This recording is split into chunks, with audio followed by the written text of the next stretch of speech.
Hello and welcome to the Past, Present, and Occult podcast with me, Emiliano Petty. In this episode, I'd like to explore what exactly is the occult. You may have come across a number of ways in which this word will be used. The most common is occult text or occult magic or occultists. But as any student of the occult quickly finds out, none of these people seem to believe the exact same thing, and none of these books seem to have the exact same opinions. In fact, certain books and certain occultists will argue that particular practices are extremely useful and necessary, and then other occultists and books will argue that those exact same practices are completely irrelevant and a waste of time. So, what exactly are you supposed to do to decide what's valid or invalid or authoritative when it comes to occultism? Importantly, we have to ask ourselves, is this word even useful when it comes to defining anything? Because if its meaning can be this far all over the map, then maybe it's just a useless word that's being used because we don't know what else to say. Now, some of you might very correctly say there are definitely some people in history who have referred to themselves as occultists, so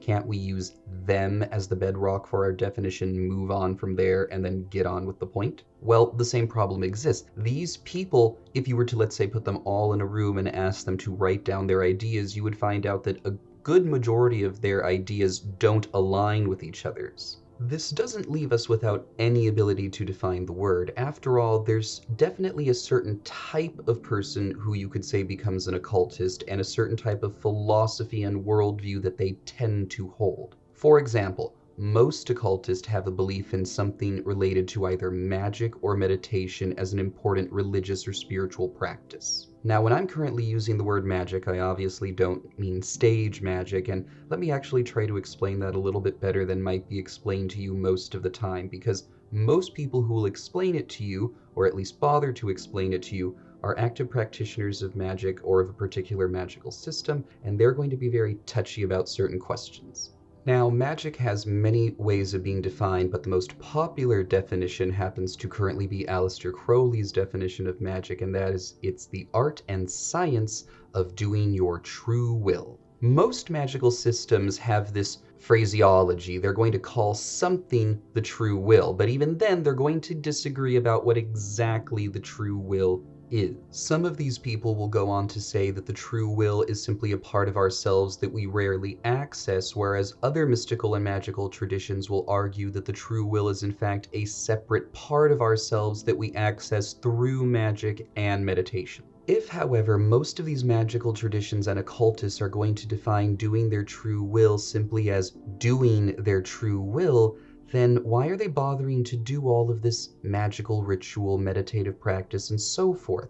If you simply have to do something, why not go out and do it? Well, here is where we come to one of the fundamental arguments that occurs in magic, and that is whether or not most people are ever doing their true will, or if it's something that's rather difficult to pull off. Most magical traditions argue that people are rarely or never performing acts of their true will, and that it is only through meditation and the ritual aspects of magical practice that one can actually access a part of themselves that knows their true will and then begin living out their true will. Therefore, one could safely say that occultists who actively make use of magical tradition or are part of a magical tradition believe that accessing something called their true will is fundamental to spiritual development. They're definitely going to disagree about how to do that, but they agree that that experience, the experience of the true will, is what they're looking for if they're going to call themselves not just occultists, but modern-day magicians. This brings me to another point in our discussion on what the occult actually is, and that is that certain occultists, in fact, the majority of occultists, tend to define themselves as occultists and something else. They'll call themselves occultists and, let's say, Buddhists,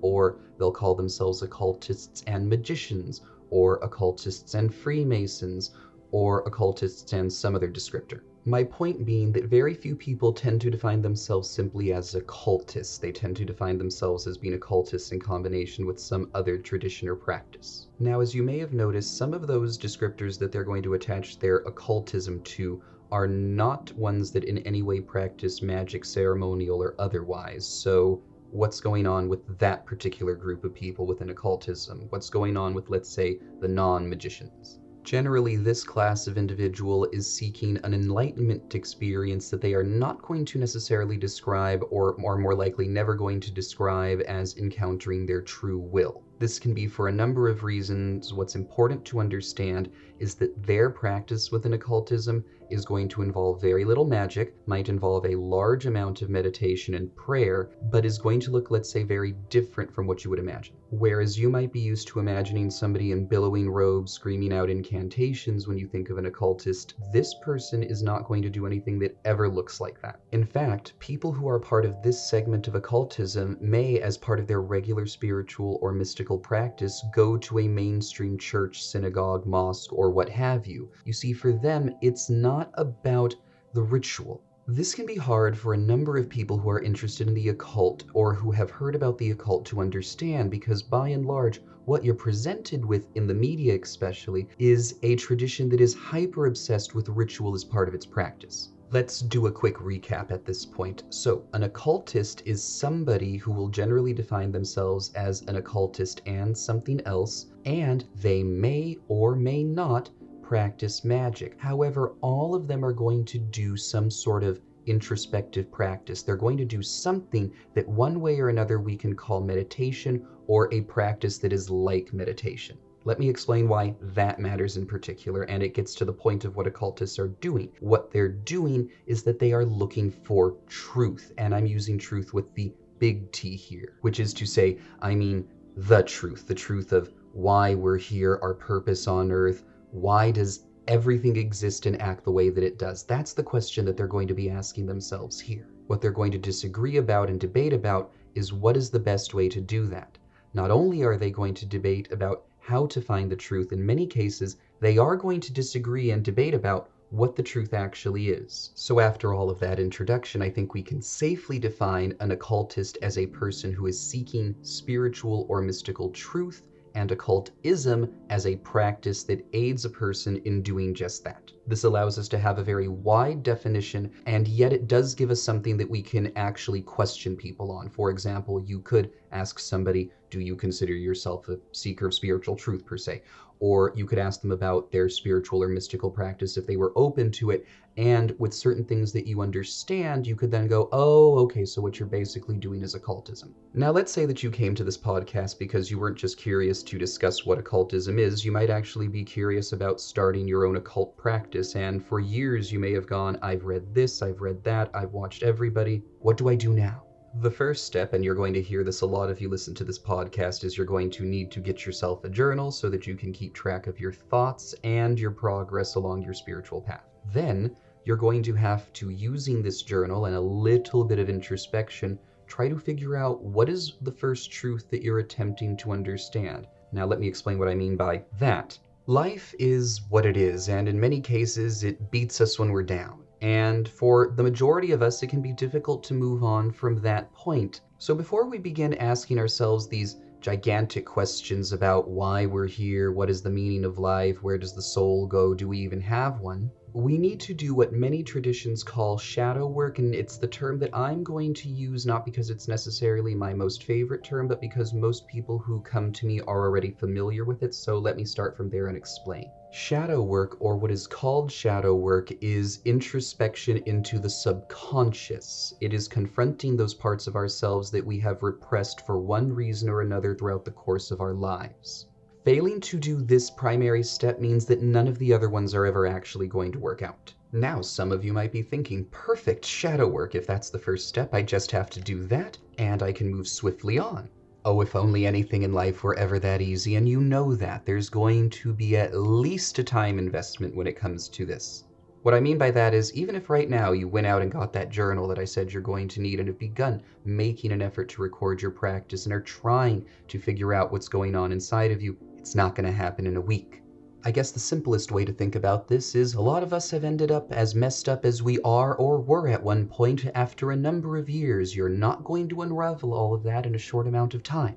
So the first thing you're going to need before you can begin any of this practice is time, and you're going to find that time through the practice of the virtue of temperance. And what exactly do I mean by practicing temperance? Temperance is more than just finding balance, because if it was that easy, then everyone would do it. What temperance truly is consistently seeking your balance, your middle path. It is finding where you are truly at peace and equilibrium, which is not going to be the same as anyone else. This brings me to the first truth that I teach to all of the people who wish to consider themselves my students. The light is one, but the colors are many, which is to say, yes, there is one ultimate truth out there. However, the way in which it is interpreted by the time it dissolves itself into our reality is incredibly fragmented, and that is simply an inherent part of the nature of our reality. This, according to me, is why all current religious systems fail. They are attempting to explain the truth through their fragmented understanding that they've happened to arrive at. For although there is what we can call a word or a logos, and it resides with the divine, it is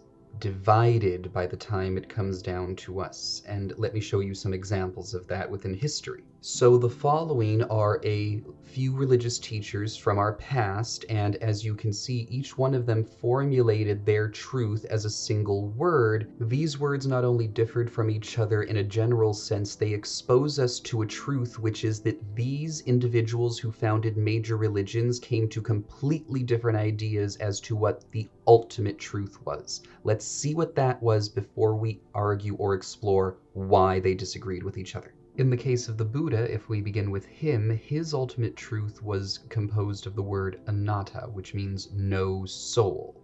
This is because in Buddhism, the concept of a self and basically the concept of anything is considered to be transitory or illusory.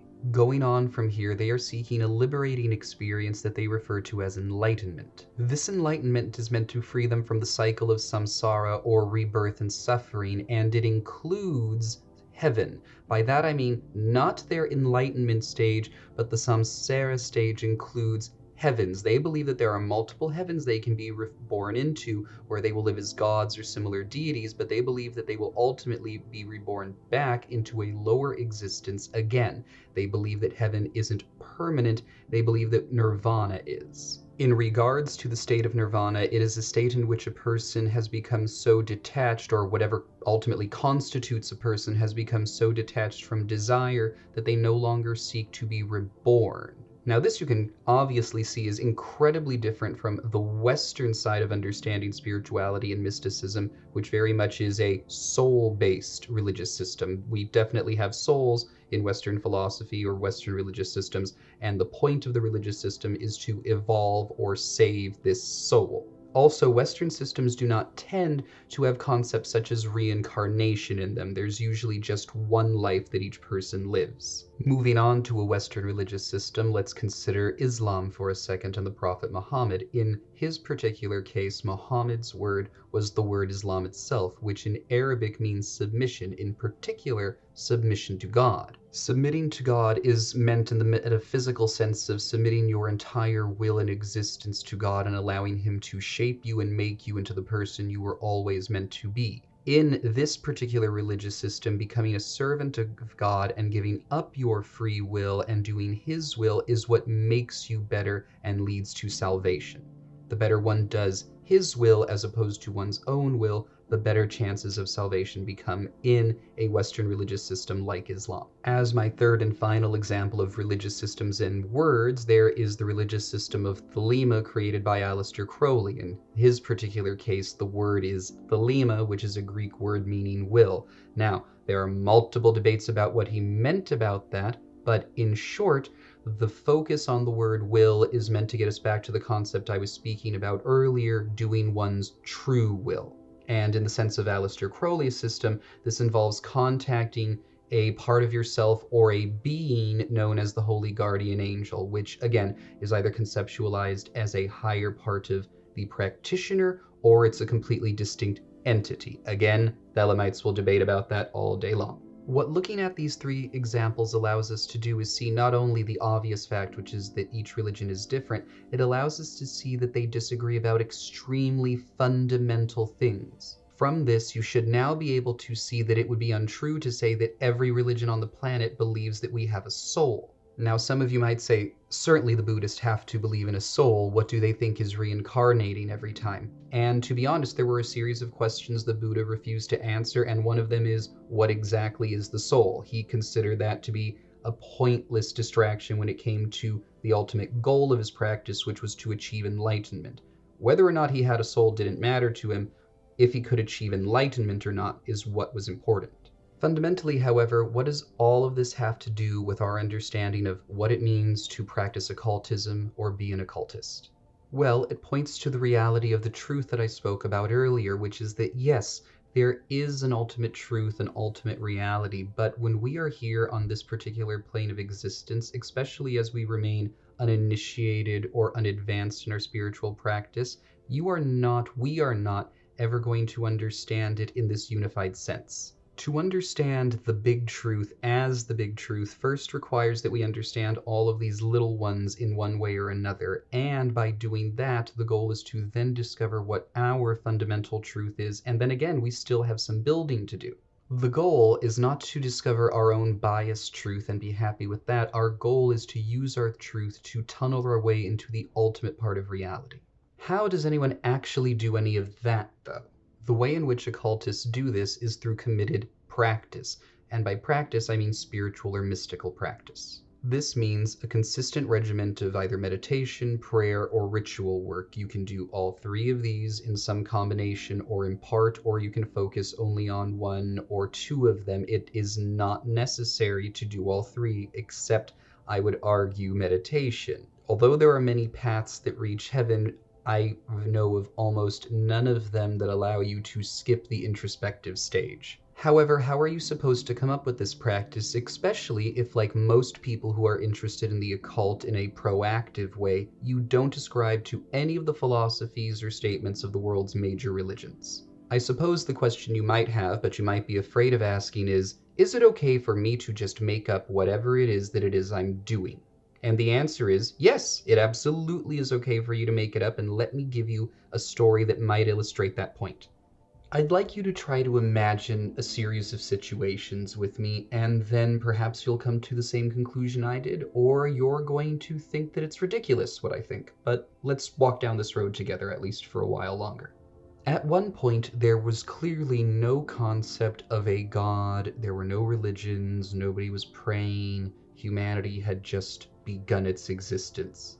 And then for some reason that changed, and here's a story that I think might go towards explaining that.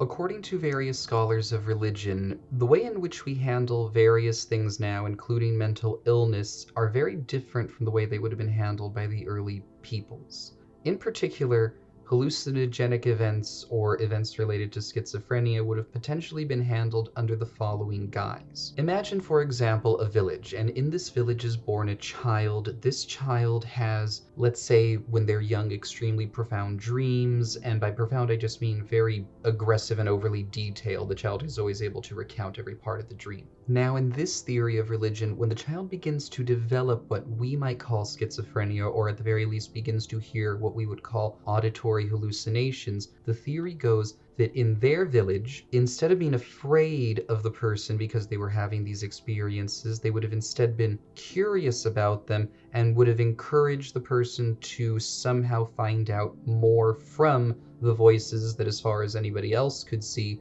were not present with them.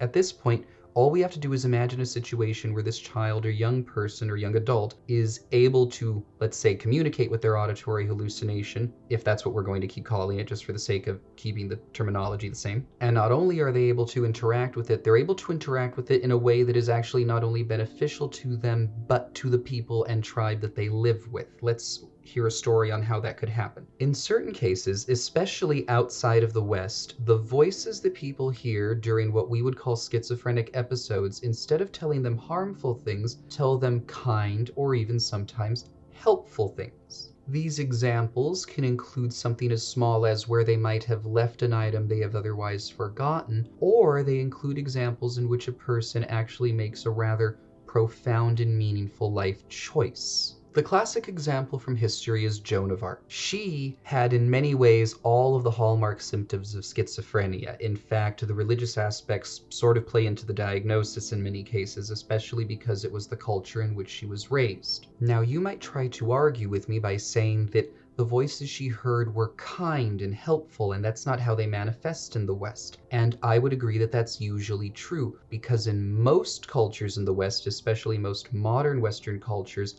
there is never a positive reason to hear a voice. But during the 100 Years' War in that little part of France that she was raised in, there were plenty of positive reasons to hear a voice, most of them connected with the Catholic religion of the area. It wasn't bad to hear an angel or God or a saint. Now, the strongest argument made in favor of the idea that Joan wasn't schizophrenic but having legitimate religious experiences comes from the fact that somehow as a woman, she is able to catapult herself into a rather impressive position of power at an extremely young age. Not only that, but she was politically nobody, so it didn't really make sense to have to use her in this way. Her visions were somehow impactful enough that people truly believed them. Here's one of the reasons why. According to most of the traditional biographies written of her, she was capable of knowing a number of things that it would just have been impossible for her to know. Not only that, she was able to make military decisions that actually worked. Now, you might say she might have just been a lucky guesser, but considering the number of choices that she made, the recklessness involved in some of them, and the fact that she claimed that they were all spurned by God in her visions seems to imply that if she was schizophrenic, she was one of the few schizophrenics in history with one of the most remarkably helpful set of hallucinations known to mankind. As you can see from this very quick and summarized story about Joan of Arc, she may very well have been schizophrenic, but here we have a documented instance of a person who, regardless of why we are going to say they are having this experience, had an experience that not only changed their lives, but changed the entire course of European history leading up until that point. And that's something that we just can't ignore. Her visions, regardless of their source, made something happen. And the occultist is fundamentally looking at this moment and coming to the following conclusion. This conclusion is shared by other scholars of religion, and it is that in societies where a person like Joan of Arc is created, they do on occasion have extremely successful and positive visionary experiences that, by benefiting themselves and their community, help to over time establish religion by opening up the community to the idea that there are people who can hear and understand things from something that cannot be seen. At this point, the final debate remaining seems to be whether or not we think that the experience they're having that leads to the culture developing religion is the product of mental illness or the product of a legitimate religious entity, event, what have you. For the occultists, the assumption is that a legitimate religious event has occurred, and it just doesn't matter that the brain is the mechanism that makes that occur within this part of reality. You see, for the occultist, the material world is just one part of a multi-layered reality. For an occultist, the brain might be the mechanism by which they interact with the physical world, but it isn't all that they are. There's more to them, and their practice allows them to access those parts of themselves. By accessing these hidden parts of themselves, they are able to access then hidden parts of the world. These hidden parts of the world they explore by using already established reality maps or by creating and mapping ones of their own.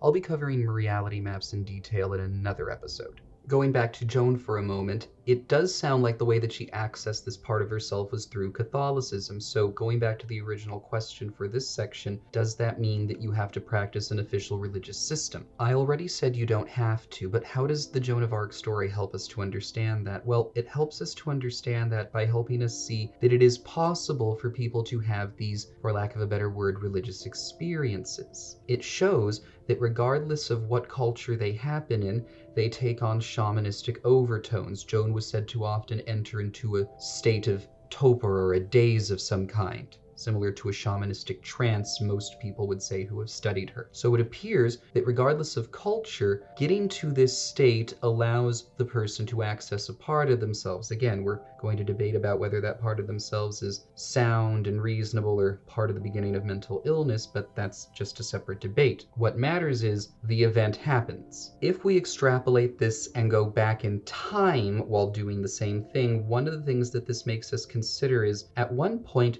somebody had to figure out what to do on day one of religion. Let's say the following occurred. Like Joan of Arc, a person has what we're going to call a religious experience, but they have it outside of established religion. And by that I mean history has not yet really happened. There is no established religion, but they have a religious experience. If that experience was in any way even half as helpful to their life and the life of the people that they lived with as the experiences that Joan of Arc had, we can easily see how religion would be created. One of the things this person would have had to do, regardless of why they're having this experience, is gain some level of control over the experience. And by that I mean, even if they can't control whether they're going to see one thing or another, or hearing one piece of advice versus another, what they needed to control about the experience was at least being able to initiate it to a certain extent. The simplest way to help you understand this in the modern age is if the main thing that is making the shaman or mystic important is their ability to contact the gods or whatever they're calling their particular divinity, then their ability to actually turn on the communication is fundamental to their power and status within that society. My final point with this example is they would have had to have come up with their entire system on their own if they were the first ones to have it, and somebody had to be first. Now imagine for a second the civilization and state of society at the time. These people would have had no access to what we know and the amount of knowledge that we have if what they came up with was not only valid but worked for them as a way to have a legitimate spiritual and mystical practice. Then there has to be a way for us in the modern age to do the same. This fundamental hope that there must be a way for us to do what was done back then is fundamentally the hope that motivates all occultists, regardless of exactly how their practice looks and what their philosophy happens to be. It is the hope that they on their own can experience the same truth without having to go through somebody else's way of doing it. This goes a long way to help us understand why, when it comes to the occult, nobody's practice is the same, and why eclecticism seems to be the way that people operate within the community of occultists. At the end of the day, if you're looking for your truth, you're going to have a path that is ultimately unique. And for many people looking to get into the occult, this can be a stumbling block because it looks like you're invited to do your own thing, but how do you do that if you don't know where to start? Well, it starts with the words that were carved above the entrance to the temple at Delphi, and those are, know thyself. You have to know who you are and what you're looking for before you can begin walking in that direction. So as I stated earlier, the key to this step is meaningful shadow work or introspection into the subconscious. The method which is best suited to you for doing shadow work will come about through an understanding of yourself that you'll begin to develop with your journal and by just testing different things out. This may be necessary even for those who already come from a religious tradition, especially if that religious tradition was something that really wasn't attractive to them in terms of meaningful practice. For example, there are plenty of people who were raised Christian but are now extremely put off by the idea of praying as a way to be spiritual because of their negative experiences while in their churches growing up. So for those individuals and those who are completely new to spirituality and mysticism, you're just going to have to try meditating, praying, and various ritual work until you find something that really works with you and seems to resonate with your soul or whatever you're going to identify as your deepest self all the way down. Basically, what we're looking for here is a doorway into you, into the true you, if that's what you want to call it. Meditation is an excellent method that I happen to find works really well for myself, but I'm aware that it's not going to work for everybody as well as it works for me. This is why I really encourage you to try different spiritual practices, especially in the beginning part of your spiritual journey when you're not locked into one way of doing things or one way of thinking just yet. Like any journey of self-discovery, experimentation is going to be a key part of that until you have figured out what really works for you and who you are in this regard. In this part of your journey, there's a good chance that you're going to make a fair number of mistakes as you're figuring out what works, but don't worry, that's why I'm suggesting the journal. That's how you're going to be able to look at your thoughts and your feelings over time and see which of the many practices that you engage with actually have a meaningful effect on you as a person. After all, one of the main reasons to engage in spiritual practice is to change something about ourselves, hopefully for the better. The initial motivation can be very simple. We might simply want to read more in the beginning, or be more patient, more attentive. It doesn't have to be a major thing that we're trying to improve. So as a final recap for today's episode, we've, I think, learned what an occultist is and what occultism is, at least from my point of view, as limited as that might be. And for those of you who might have been interested in looking for a way or a place to start your spiritual practice, I think we have a good starting point. Get yourself a journal, track your thoughts and your feelings over time, and look for practices that you might be willing to experiment with in the beginning. Do this for a couple of months, at least half a year. I'm being honest, it's not going to happen very quickly for the vast majority of you. Not all of us have the time